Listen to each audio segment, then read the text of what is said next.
This is the Confident One, Conshizzy podcast, with episode 4. It's a solo cast, just me and you, exploring the thorny issue of gender-based violence, or better known as GBV.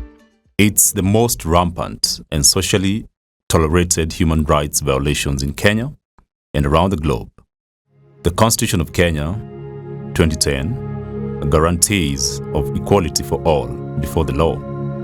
And in the Bill of Rights, Chapter 4, this is enshrined. Further, Kenya subscribes to the Millennium Development Goals, thus committing to eradicating gender-based violence and protecting survivors. Let's talk about survivors, because at the end of the day, survivors are the ones that are most hurt. Let's talk about an issue that's very weighty when it comes to survivors, the burden to survivors. What do they face? What are the challenges they face? Let's talk about medical expenses. A survivor could face up to $200, that's Kenya shillings 20,000, in medical expenses, trying to seek medical attention maybe if they were badly hurt by the culprits. Also, reporting to the chief and the police. It's a process because you need a P3 form. Counseling costs a lot too. Seeing a counselor, sitting down, that's also a cost they incur, because counseling is not, it's expensive. So that too is a burden they face. And when it comes to also litigation, in case the perpetrator is brought to justice, this survivor needs a lawyer. They need to have legal fees so that they could afford the lawyer. So this is also a burden they face, and a very heavy and weighty burden, because it's not every day that you get to afford a lawyer. So why am I saying all this and pointing out all these issues? The findings are a wake-up call for all of us in our own little way to realize GBV needs collective responsibility to eradicate it, because rooting out GBV will take personal commitment. Myself, yourself, the next person. It's a personal responsibility that we should all take so that we can at least eradicate or minimize gender-based violence.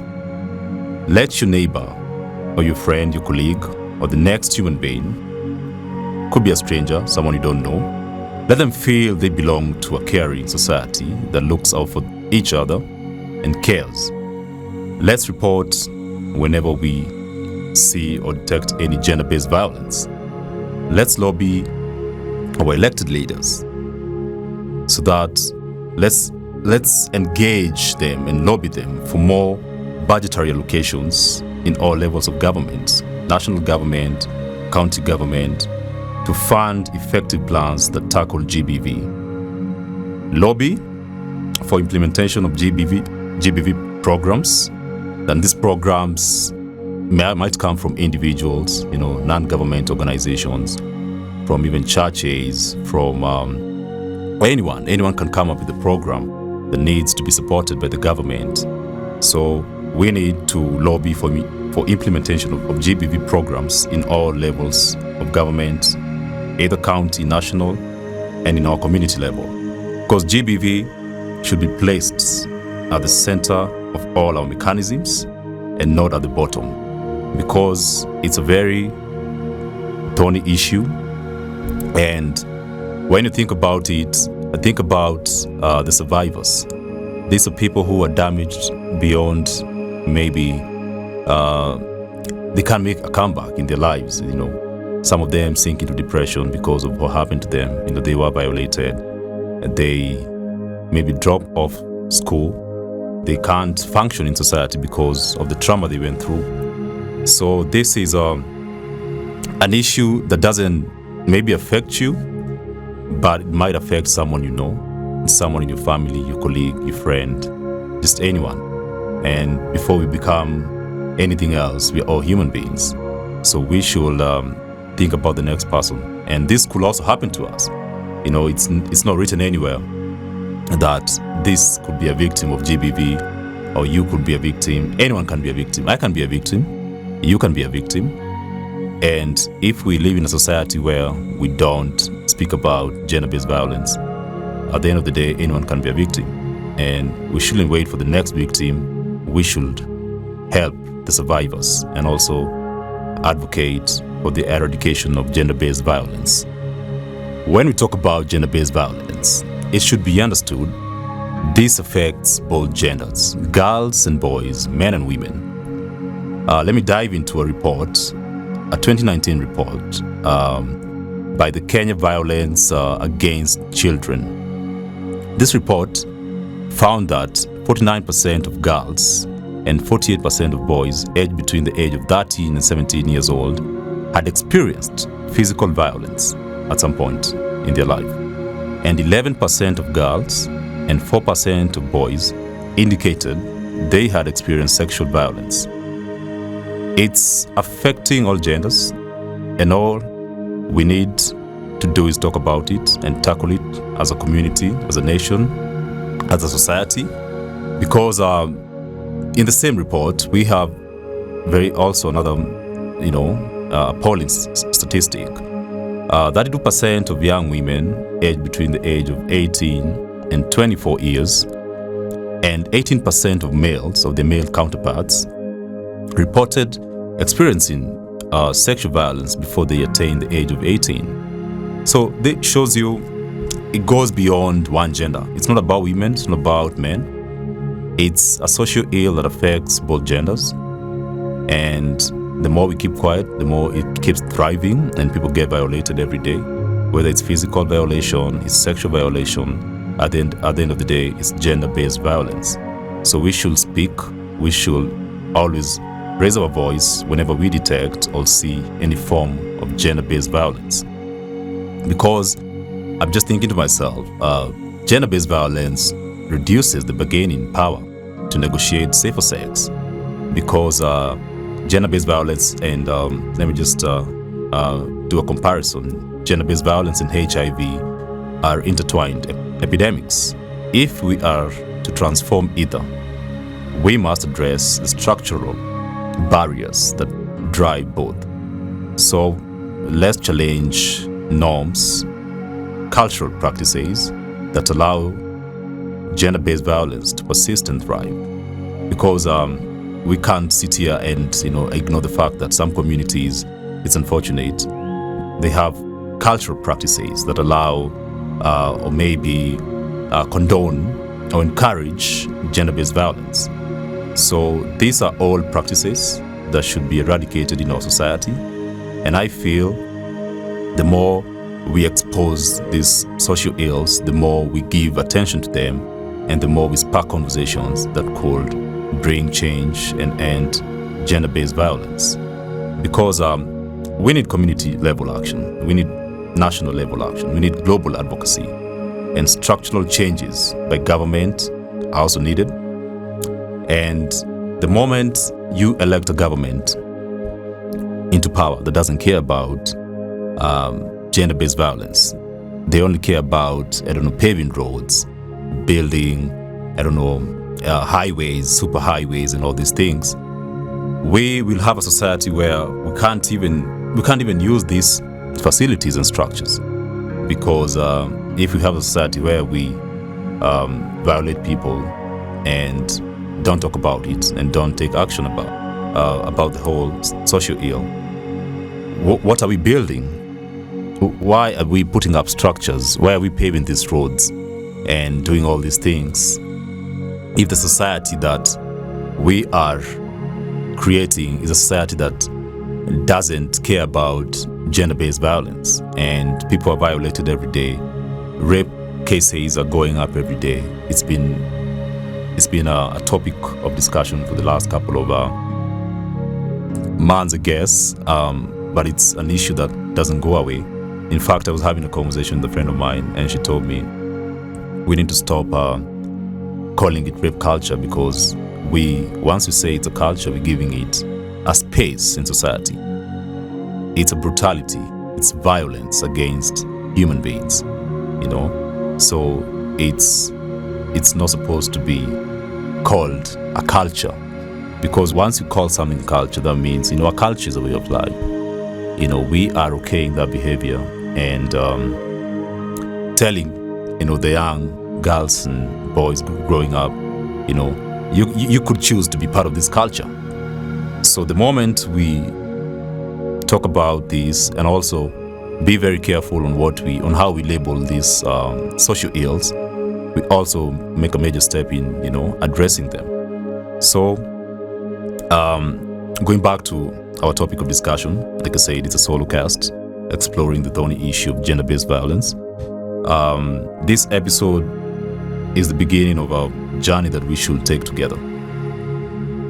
If all of us commit as individuals, families, communities, and a nation and the world over, we can eliminate GBV, gender-based violence, because we must talk about it, we must make noise about it, we must lobby government, national government, county government, NGOs, that are willing to tackle this social ill.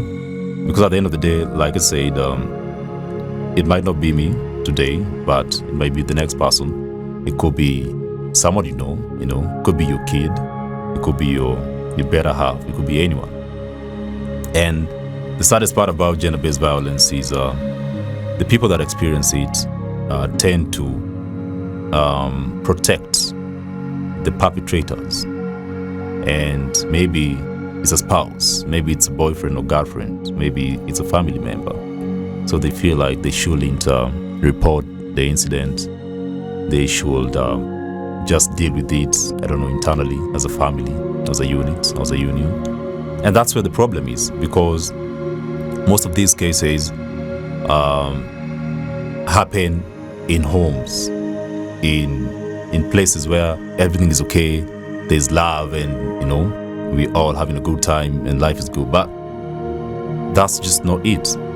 They happen in homes that look perfect in the eyes of society. And people tend to protect these people, the perpetrators, because, maybe it's a family member, it's someone it's a spouse, it's your kid or your kids. So let's also encourage our family members, people we know, to come out and talk about this vice that's really ripping off our society, so that we can get solutions. Because at the end of the day, the statistics that I'm talking about here might be just a glimpse, because most of them are not reported, because they go unreported. So you can only imagine if these are the statistics we have right now. How about if everyone came out and reported gender-based violence, or of someone they know, maybe a friend, So the wake-up call is to talk about it, to report anytime we detect any form of gender-based violence, because the more we keep quiet, the more this social ill thrives, and the more we have a society that can't tolerate each other just because of maybe norms, cultural practices, egos, and we at the risk of losing our society and not having even a generation that can lead and be the light and the hope of the world and society at large. So if you're listening right now and you feel like you have experienced, or maybe someone has experienced some form of gender-based violence, this is the time to start talking about it, to report and to find help. Because the more we keep quiet, like I say, the more the culture thrives. The World Health Organization, WHO, estimates that 30% of women worldwide and men have experienced physical or sexual intimate partner violence. But this tends to be more of women who have experienced physical or sexual intimate partner violence. This means violence among spouses, or maybe people who are dating, boyfriend, girlfriend. It shows that 30% of women worldwide have experienced physical or sexual intimate partner violence, like violence by the partners or the spouses, either boyfriend, girlfriend, or husband or wife. So it shows you how, like like mentioned earlier, how most of these GBV cases are between people who, quote unquote, tend to love each other, or maybe people in a union, people who are married or dating, because the statistic of 30% of women worldwide having experienced sexual intimate partner violence, that shows you. And like I say, these are stats that have been reported. Just think about the cases that went unreported, went unrecorded, no one knew, it just vanished. So it's an issue that we should talk about. And further, 7% have experienced non-partner sexual violence in their lifetime. Among ever partnered women aged between the age of 15 and 24, the prevalence of intimate partner violence is 29%. So prevalence of combined intimate partner and non-partner violence ranges from 27% in the WHO European region to 46% in the African region. And Africa now, we fall under the Africa region because Kenya is in Africa, East Africa. So that shows you how it's an issue that we should talk about every day and address, so that we can at least minimize or eradicate completely gender-based violence. And just further, I was just checking out the report again, and they were saying prevalence of combined intimate partner and non-partner violence ranges between 27%, like I said. And also study shows this goes down even to affect the children, when they mentioned how kids, at the end of the day, they're vulnerable. If a kid is in an environment, in a household, or in a home where there's gender-based violence, that kid could be traumatized. That kid could be really affected emotionally. They could have all these disorders, because of what they see going on in the households. So when we talk about gender-based violence among adults, among grown people, it goes also to affect kids who are being looked after by these adults who are engaging in gender-based violence. That's a kid that will grow up to know that it's okay for you to violate a woman or a man, because they have grown up seeing this violence, in households, in the community, in the neighborhoods, in society. So the culture continues to thrive because these kids will grow up, they become adults, and they saw adults when they were kids, engaging in gender-based violence, and they kind of think it's okay. It's okay to hit someone. It's okay to hit your partner. It's okay to verbally, abuse your partner. And like I say, this culture continues to thrive. So going back to my appeal, or maybe to my call, is we need to expose this vice, especially in homes and in unions that people are in, like marriage, dating, because perpetrators of sexual violence, they include who are they? They include boyfriends and romantic partners, as well as friends, colleagues, classmates, strangers are included too, and family members, But at the top of it all, it's boyfriends, romantic partners, spouses, friends, classmates, colleagues at work. Strangers fall at the bottom of this order, because the first person to perpetrate violence against you is highly likely to be someone someone that's close to you. And that's why I said it shows that they are mostly, boyfriends, girlfriends, just romantic partners, as well as friends, classmates, strangers, at the least to harm you. Someone who doesn't know you is at the least of the pack. So, let's talk about the consequences of exposure to violence.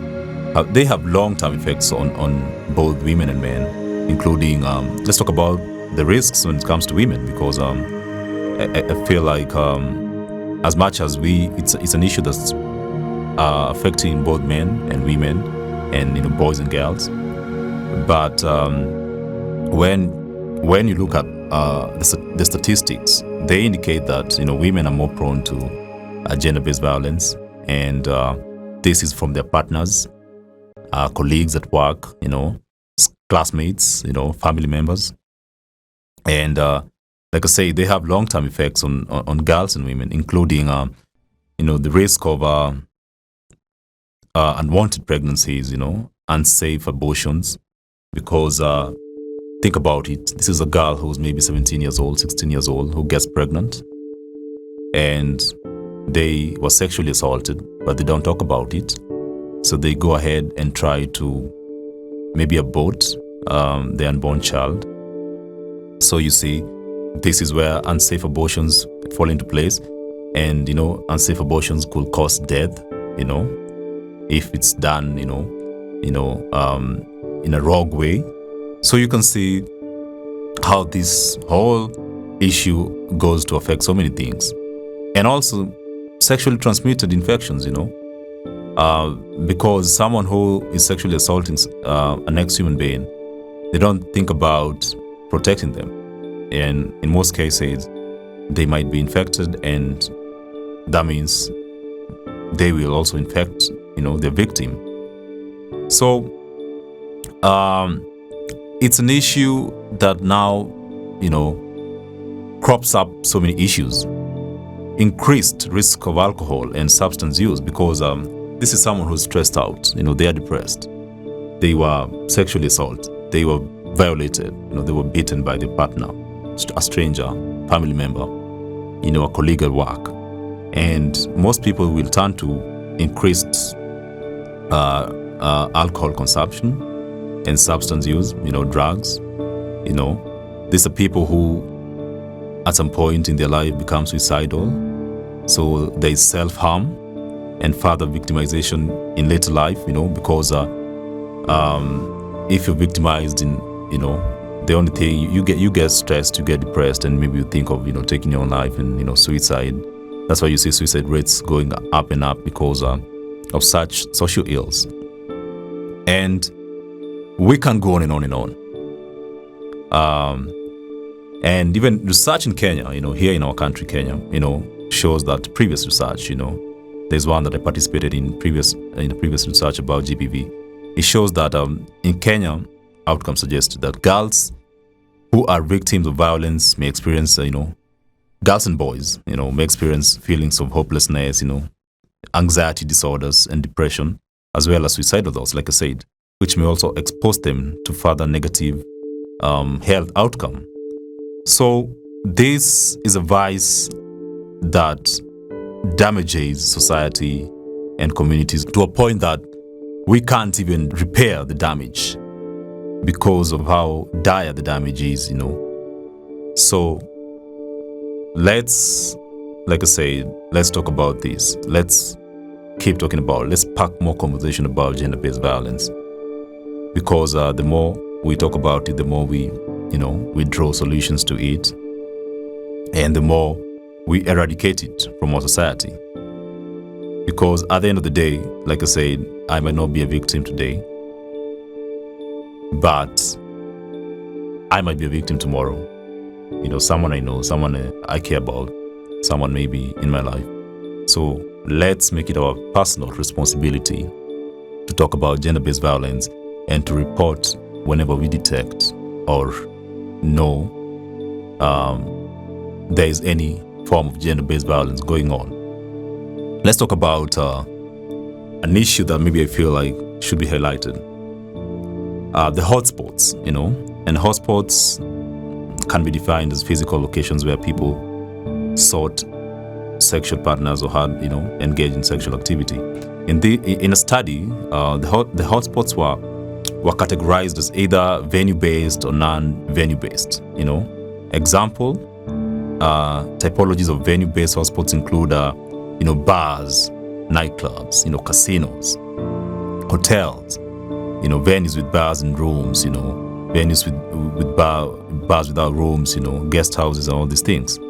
So I will also want to speak directly to people who work in such establishments, because just keep an ear out, keep an eye out, and be able to see if you can detect any form of gender-based violence, because these have been categorized as hotspots when it comes to gender-based violence and sexual offenses and all these things. So these are the hotspots. So if you work in the hospitality industry and you're listening right now and you're thinking, it's not my business, it's actually your business, to report if you detect any form of gender-based violence. I mean, we saw the other day a young lady who was brutally assaulted, and unfortunately she lost her life in a hotel. So when I say this is part of the the hotspots where these violations go on, you need to always keep an ear and an eye out and look out for any form of gender-based violence, and report. At the end of the day, you could save a life. People are losing lives because we don't care in society. It's not my business. I'm here to work in this hotel business and get paid and leave. I don't care what happens behind closed doors and behind curtains. So make it your personal responsibility to report any form of gender-based violence. And if we, like I said, if in our own little way, if we get involved in eradicating gender-based violence, we'll be talking about a different case or different scenario in a couple of months or years, because at the end of the day, it's not an issue that can be tackled just by government or just institutions, because it boils down to homes, boils down to unions, marriages, places that the government can't reach and access, unless us guys who are in these spaces that are toxic and violent come out and say, this happened to my friend, this happened to my brother, this happened to my colleague, this happened to someone I know. So let's talk about it. Let's make noise about it. Let's lobby government. Let's lobby everyone that can, make an impact in eradicating gender-based violence. And at the end of the day, we are just trying to make our society more better, leave it a more better society, because we're just here for a short time, and we can't leave it worse than we found it. Let me just dive into physical violence before maybe we get to, wrap up. Physical violence has been linked to being under the influence of substance use, alcohol, I'm talking about drugs every day. Drinking alcohol almost every day or every day in the last 1 month was associated with higher lifetime and last year experience of physical violence across subgroups. Because once we have this habit or this culture of, substance abuse, at the end of the day, people are not able to control, their feelings and emotions and how they react to issues. So also the issue about drug abuse and excessive consumption of alcohol is also a big contributor to gender-based violence. So let's also talk about that, substance abuse, alcohol, excessive consumption, that is, because you can drink responsibly. It's allowed if you're an adult, above the age of 18. But the moment you do it excessively, and you can't control your impulses, you can't control your emotions, you can't control, your mind and how you think, you end up being violent, and you become a perpetrator of gender-based violence. So this is also an issue that we should talk about, and also try to get help for these people who are maybe deep into substance and excessive consumption of alcohol. So if you or someone is experiencing or has experienced any form of gender-based violence, you can reach out to us on our social networks at Conshizzy, at The Confident One on Instagram, on Twitter, and we will get you, professional help. Either you need a lawyer, you need counseling, maybe you need to report to the authorities a violation that you experienced or maybe you saw. Don't hesitate to reach out. Feel confident, reach out to us, and we will respond accordingly. This is The Confident One with yours truly, Conshizzy.